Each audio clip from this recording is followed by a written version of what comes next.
कहानी की शुरुआत में हमें कोरिया का एक एयरपोर्ट दिखाया जाता है। इस एयरपोर्ट पर हम रियो नाम के एक आदमी को देखते हैं जो कि इधर उधर भटक रहा था। थोड़ी देर बाद वो टिकट काउंटर पर जाता है और वहां मौजूद स्टाफ से पूछता है कि आज की कौन सी फ्लाइट में सबसे ज्यादा पैसेंजर ट्रेवल कर रहे हैं। इस पर ये लेडी कहती है कि मैं आपको ये इन्फॉर्मेशन नहीं दे सकती क्योंकि पैसेंजर्स की जानकारी को शेयर करना एयरपोर्ट पॉलिसीज के खिलाफ है। अब इतना ज्ञान सुनकर रियो थोड़ा इरिटेट हो जाता है और गुस्से में वहां से चला जाता है। इसी एयरपोर्ट पर हम सोमिन नाम के एक छोटी बच्ची को देखते हैं जो कि अपने डैड पार्क के साथ लाइन में खड़ी होती है। सोमिन अपने डैड से टॉयलेट जाने की परमिशन लेती है और लेडीज वॉशरूम की तरफ निकल जाती है। अब क्योंकि लेडीज वॉशरूम में काफी भीड़ थी इसलिए सोमिन को जेंट्स वॉशरूम में जाना पड़ा। अब रियो भी इसी वॉशरूम में होता है। वो अपने बाजू में कट लगाता है और उसके अंदर एक कैप्सूल जैसी चीज को छुपा लेता है। लेकिन जब वो अपने घाव की सिलाई कर रहा था तब उसे एहसास हुआ कि कोई उसे छुपकर देख रहा है। वो ये जानने के लिए आगे बढ़ा लेकिन तभी सोमिन के डैड आ गए और उनकी आवाज को सुनकर सोमिन टॉयलेट से बाहर आ गई। इसका मतलब कि वो सोमिन थी जो ये सब करते हुए देख रही थी। अगले सीन में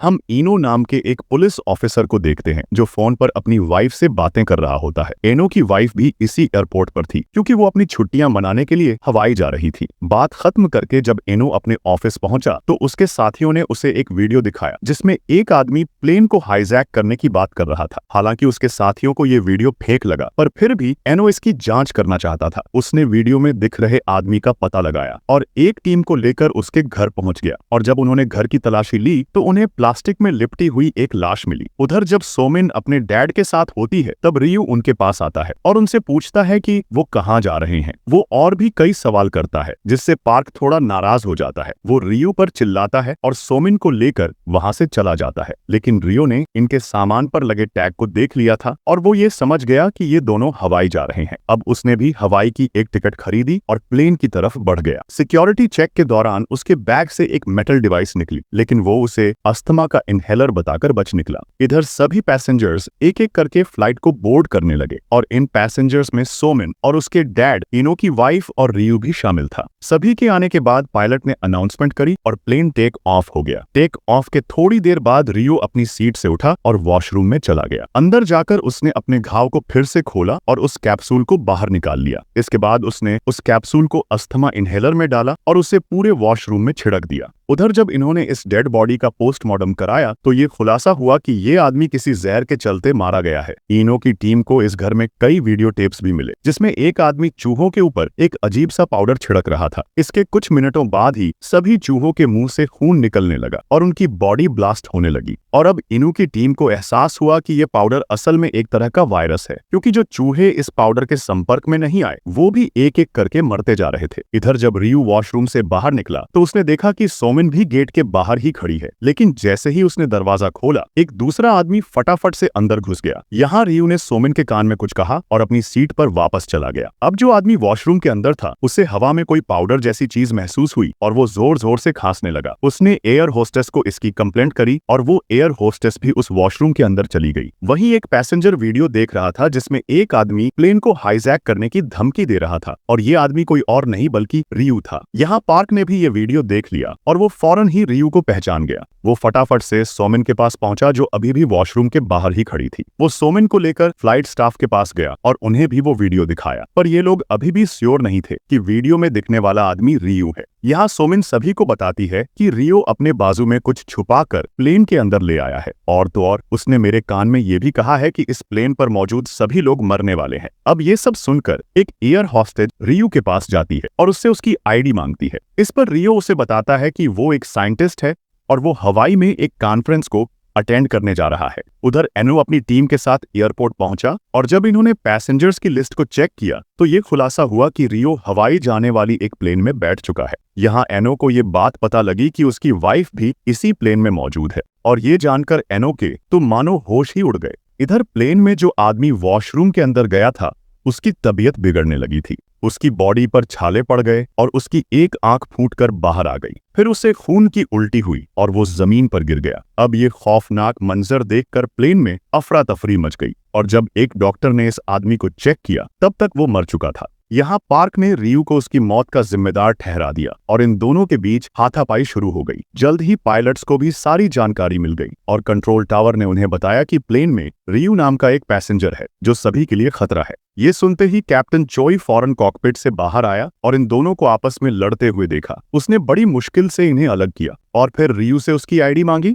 ये सुनते ही रियू कॉकपिट की तरफ भागने लगा, लेकिन प्लेन में मौजूद सभी लोगों ने उसे दबोच लिया, पर तब तक उसने वो स्प्रे निकालकर चारों तरफ छिड़क दिया। इसके बाद कोपायलट चोई ने फ्लाइट के कैप्टन को भी पूरी जानकारी दे दी और ये फैसला किया कि वो कॉकपिट में वापस नहीं जाएगा ताकि गलती से भी फ्लाइट का मैन पायलट इस वायरस से इन्फेक्ट न हो जाए। इधर इनो की टीम और सरकारी अफसरों ने मिलकर रियू की पूरी कुंडली निकाली और उन्हें ये बात पता लगी कि रियू बिकॉम नाम की एक कंपनी में काम करता है। ये एक फार्मास्यूटिकल कंपनी थी जो अलग अलग बीमारियों की दवाई बनाती थी, लेकिन इस कंपनी ने भी सरकार की कोई मदद नहीं की और ये कहकर अपना पल्ला झाड़ लिया कि उनका रियो और इस हाईजैकिंग से कोई लेना देना नहीं है। अब बिगड़ती हालात को देखते हुए इन्होंने सुझाव दिया कि हमें रियो से ही इस वायरस का एंटीडोट मांगना चाहिए। अब सभी को ये आइडिया पसंद आया और प्लेन में जोई रियो से बात करने लगा और इनकी ये बातचीत सरकार के लोग भी सुन रहे थे। जोई ने रियू से एंटीडोट के बारे में पूछा, पर रियू ने उसे कुछ नहीं बताया और सिर्फ यही कहता रहा कि प्लेन में मौजूद सभी लोग मारे जाएंगे, और इतना कहते ही उसने भी खून की उल्टी कर दी। इसका मतलब वो खुद भी इस वायरस से इन्फेक्टेड था।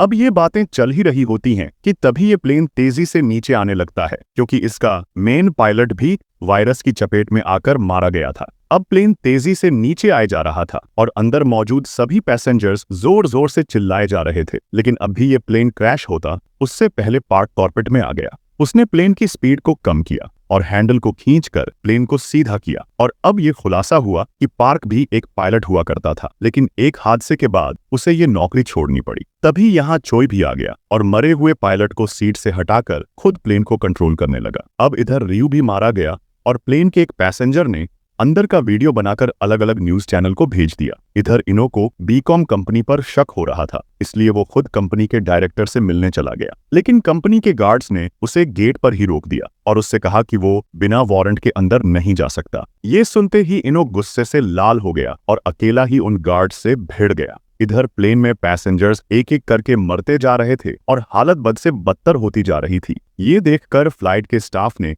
लोगों को अलग अलग करने का फैसला किया। जो लोग वायरस से इन्फेक्टेड थे उन्हें प्लेन के पिछले हिस्से में भेज दिया गया और जो लोग इन्फेक्टेड नहीं थे उन्हें प्लेन के अगले हिस्से में रखा गया। ऐसे ही कुछ घंटे बीत गए और अब ये प्लेन यूएस में लैंड होने वाला था, लेकिन तभी चोई को यूएस की गवर्नमेंट का कॉल आया और उन्होंने प्लेन को लैंड करने की परमिशन नहीं दी। यूएस का कहना था कि हमें इस वायरस के बारे में कोई जानकारी नहीं है और इस प्लेन को लैंड कराने में बहुत रिस्क है। अब चोई के पास कोई और ऑप्शन नहीं था, इसलिए उसे प्लेन को दोबारा से कोरिया की तरफ मोड़ना पड़ा। प्लेन को वापस मुड़ता देख सभी पैसेंजर्स की हिम्मत टूट गई। उन्हें लग रहा था कि प्लेन यूएस में लैंड हो जाएगा और उनकी जान बच जाएगी, पर ऐसा हुआ नहीं। इस दौरान एक अच्छी बात यह हुई कि इनो के पास एक एम्प्लॉय का कॉल आया और उसने इनो को बताया कि जैसे ही वायरस की खबर न्यूज में फैली, एक सांगुल नाम का एम्प्लॉय कंपनी छोड़कर भाग गया और शायद वो भी रियू के प्लान में शामिल था। अब इनो की टीम फौरन सांगुन के घर पहुंची, पर उसने भागने की बजाय उल्टा पुलिस की मदद की। उसने पुलिस को बताया कि इस वायरस का नाम SSC-1 है और ब्रिकॉम ने इसे इल्लीगल तरीके से बनाया था। उसने बताया कि जब कंपनी इस वायरस को बना रही थी तो उनके कई साइंटिस्ट भी इस वायरस से इन्फेक्ट हो गए थे। अब सभी साइंटिस्ट तो मारे गए, लेकिन एक लेडी साइंटिस्ट की जान बच गई और बाद में उसने बताया कि रियो ने जानबूझकर उन सभी को वायरस से इन्फेक्ट कराया था। जब कंपनी को ये बात पता लगी तो उन्होंने रियो को नौकरी से निकाल दिया और मामले को रफा दफा कर दिया। अब पूरी कहानी जानने के बाद की इनो उस लेडीज साइंटिस्ट की खोज में निकल गया जो इस वायरस से बच गई थी। इधर प्लेन में पार्किंग एयर होस्टेस की मदद कर रहा था ताकि वो सभी को दवाइयां और जरूरी चीजें दे सके। यहाँ पार्क ने बताया कि उसे पायलट की नौकरी इसलिए छोड़नी पड़ी क्योंकि उसके प्लेन में आग लग गई थी और उसने ऑर्डर्स के खिलाफ जाकर इमरजेंसी लैंडिंग करी। हालांकि सूझबूझ के चलते सभी यात्रियों की जान बच गई, पर बदकिस्मती से 2 एयर होस्टेस मारी गई। अभी ये बातें चली रही होती है कि तभी जोई खून की उल्टियां करने लगता है और अब वायरस के चलते उसकी हालत भी बिगड़ती जा रही थी। इसलिए उसने पार्क से रिक्वेस्ट करी कि वो प्लेन उड़ाने में उसकी मदद करे। हालांकि पार्क प्लेन को उड़ाने से घबरा रहा था, पर इसके अलावा उसके पास कोई और ऑप्शन नहीं था। कुछ घंटों बाद इनो उस लेडी से मिला जो इस वायरस से इन्फेक्ट होकर भी बच गई थी। यहाँ इनो ने उसे पूरी बात बताई और इस वायरस का इलाज पूछा। इस पर लेडी ने उसे बताया कि बीकॉम के पास इस वायरस की वैक्सीन मौजूद है। अब सरकार को भी इस बात की खबर लग गई और वो बीकॉम पर वैक्सीन देने का दबाव बनाने लगे और काफी कोशिशों के बाद कंपनी वैक्सीन देने के लिए मान गई। इधर फ्लाइट में चॉय की तबीयत बिगड़ती जा रही थी और उसके लिए प्लेन को उड़ा पाना काफी मुश्किल हो रहा था। अब क्योंकि इस वायरस की वैक्सीन मिल गई थी, इसलिए छुई और पार्क ने पिन को जापान में लैंड करने का फैसला किया। लेकिन बदकिस्मती से जापान की सरकार ने भी उन्हें लैंड करने की परमिशन नहीं दी।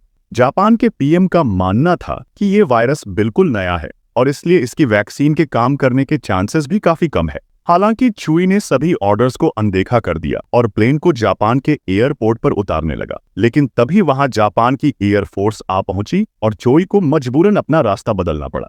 अब वायरस के चलते उसकी हालत काफी बिगड़ गई और वो बेहोश हो गया। यहाँ पार्क ने प्लेन को संभाला और उसे जापान से दूर ले गया। इधर कोरिया के लोग भी इस वैक्सीन पर सवाल उठाने लगे और कई लोग तो ऐसे भी थे जो इस प्लेन को लैंड किए जाने के खिलाफ थे। इधर इनो ने सबकी जान बचाने के लिए खुद पर इस वैक्सीन को टेस्ट करने का फैसला किया। उसने जबरन इस वायरस को अपने अंदर इंजेक्ट कर लिया और फिर डॉक्टर्स ने उसे वैक्सीन दी। वायरस के चलते इनु की हालत बिगड़ती जा रही थी और बदकिस्मती से इस वैक्सीन ने भी काम नहीं किया। अब कोरिया में ये बात आग की तरफ फैल गई और कोरिया के लोग इस प्लेन को लैंड करने के खिलाफ हो गए। इधर जब पैसेंजर्स को ये बात पता लगी तो उन्होंने भी लैंड न करने का फैसला किया ताकि उनके अपने लोग इस वायरस से बचे रहे। यहाँ पार्क ने कंट्रोल टावर को बताया कि सभी पैसेंजर्स ने अपनों की बेहतरी के लिए लैंड ना करने का फैसला किया है और इतना कहकर उसने रेडियो कम्युनिकेशन को बंद कर दिया ताकि कोई भी उनसे संपर्क न कर पाए। इसके बाद सभी पैसेंजर्स ने अपने घर वालों को कॉल किया और एक आखिरी बार उनसे बात करी।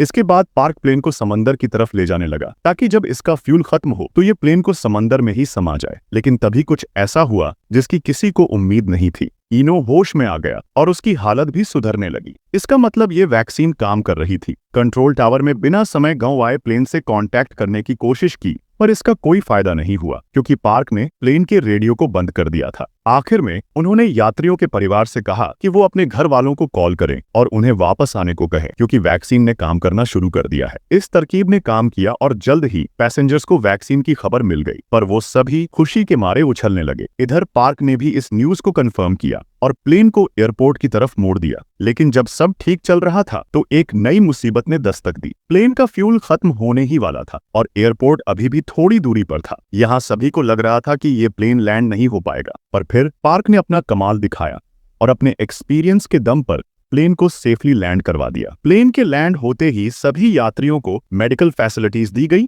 और सबकी जान बच गई। थोड़े दिनों बाद पार्क सभी यात्रियों से मिलने गया जहां कैप्टन चोई और इनो भी मौजूद था। हालांकि वायरस ने इनो को पैरालाइज कर दिया था पर उसकी बहादुरी के चलते प्लेन में मौजूद सभी लोगों की जान बच गई थी। यहाँ इनो पार्क को देखकर मुस्कुराता है और इसी के साथ ये शानदार मूवी यही एंड हो जाती है। और अगली मूवी कौन सी देखना चाहते हैं नीचे कमेंट कर देना। अगर वीडियो अच्छी लगी हो तो इसे लाइक करके चैनल को सब्सक्राइब कर देना। मिलते हैं अगले वीडियो में, तब तक के लिए गुड बाय।